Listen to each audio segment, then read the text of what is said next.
بسم اللہ الرحمن الرحیم۔ اللہم صلی علی محمد وعلی آل محمد وبارک وسلم۔ ظہور امام مہدی علیہ السلام کی چند اہم نشانیاں۔ امام الہند شاہ ولی اللہ محدث دہلوی ازالۃ الخلفاء میں لکھتے ہیں کہ ہم یقین کے ساتھ جانتے ہیں کہ حضرت صلی اللہ علیہ وآلہ وسلم نے نص فرمائی ہے کہ امام مہدی قرب قیامت میں ظاہر ہوں گے اور وہ اللہ تعالیٰ اور اس کے رسول صلی اللہ علیہ وسلم کے نزدیک امام برحق ہیں، اور وہ زمین کو عدل و انصاف کے ساتھ بھر دیں گے جیسا کہ ان سے پہلے ظلم اور بے انصافی کے ساتھ بری ہوئی ہوگی۔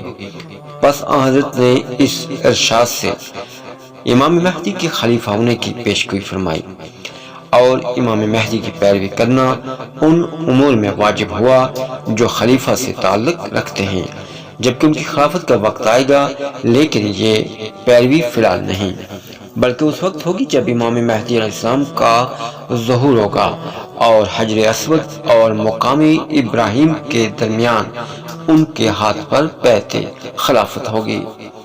حضرت شاہ ولی اللہ محدث دہلوی کی روایت سے معلوم ہوا کہ حدیث نبوی کی روح سے سچے مہدی کا ظہور قرب قیامت میں ہوگا۔ امام مہدی مسلمانوں کے خلیفہ اور حاکم ہوں گے اور رکن و مقام کے درمیان حرم شریف میں ان کے ہاتھ پر بیعت خلافت ہوگی۔ اس سے واضح ہو جاتا ہے کہ مرزا غلام احمد قادیانی وغیرہ جن لوگوں نے ہندوستان میں مہدی ہونے کا دعویٰ کیا، ان کا دعویٰ خالص جھوٹا تھا۔ حضرت شاہ رفیع الدین صاحب محدث دہلوی علیہ الرحمہ فرماتے ہیں کہ امام مہدی سید اور اولاد فاطمہ الزہرا سلام اللہ علیہا میں سے ہیں۔ آپ کا قد و قامت قدرے لمبا، بدن چست، رنگ کھلا ہوا اور چہرہ پیغمبر خدا صلی اللہ علیہ وسلم کے چہرے کے مشابہ ہوگا، نیز آپ کے اخلاق پیغمبر خدا صلی اللہ علیہ وسلم سے پوری طور پر مشابہت رکھتے ہوں گے۔ آپ کا اسم شریف محمد، والد کا نام عبداللہ، والدہ کا نام آمنہ ہوگا۔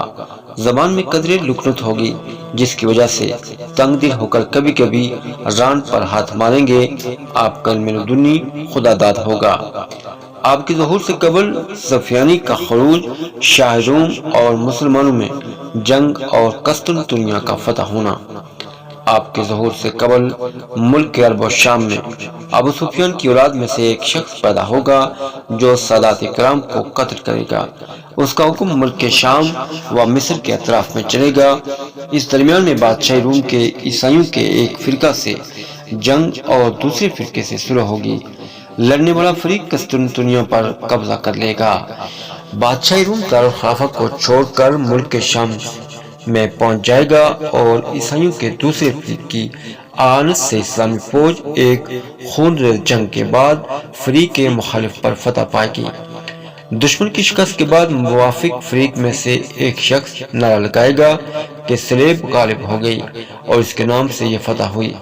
یہ سن کر اسلامی لشکر میں سے ایک شخص اس سے مار پیٹ کرے گا اور کہے گا نہیں، دین اسلام غالب ہوا، اور اسی کی وجہ سے یہ فتح نصیب ہوئی۔ یہ دونوں اپنی اپنی قوم کو مدد کے لیے پکاریں گے، جس کی وجہ سے فوج میں خانہ جنگی شروع ہو جائے گی۔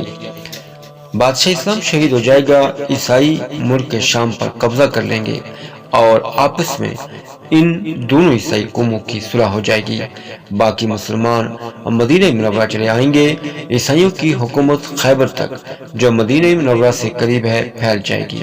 اس وقت مسلمان اس فکر میں ہوں گے کہ امام مہدی کو تلاش کرنا چاہیے تاکہ ان کے ذریعے سے یہ مصیبتیں دور ہوں اور دشمن کے پنجے سے نجات ملے۔ حضرت امام مہدی اس وقت مدینہ منورہ میں تشریف فرما ہوں گے، مگر اس ڈر سے کہ مبادہ لوگ مجھ جیسے ضعیف کو اس عظیم الشان کام کی انجام دہی کی تکلیف دیں، مکہ معظمہ چلے جائیں گے۔ اس زمانے کے اولیاء کرام اور ابدال نظام آپ کو تلاش کریں گے۔ بعد آدمی مہدی ہونے کے جھوٹے دعوے بھی کریں گے۔ حضرت امام مہدی علیہ السلام رکن اور مقام ابراہیم کے درمیان خانہ کعبہ کا طواف کرتے ہوں گے کہ مسلمانوں کی ایک جماعت آپ کو پہچان لے گی اور آپ کو مجبور کر کے آپ سے بیعت کر لے گی۔ اس واقعے کی علامت یہ ہے کہ اس سے قبل گزشتہ ماہ رمضان میں چاند اور سورج کو گرہن لگ جائے گا اور بیعت کے وقت آسمان سے یہ آواز آئے گی کہ ھذا خلیفۃ اللہ المہدی فاستمعوا له واطیعوا۔ اس آواز کو اس جگہ کے تمام خاص و عام سن لیں گے۔ بیعت کے وقت آپ کی عمر 40 سال کی ہوگی۔ خلافت کے مشروع ہونے پر مدینہ منورہ کی فوجیں آپ کے پاس مکہ معظمہ چلی آئیں گی۔ شام و عراق اور یمن کے اولیاء کرام و ابدال عظام آپ کی صحبت میں اور ملک عرب کے لاتعداد لوگ آپ کے لشکر میں داخل ہو جائیں گے۔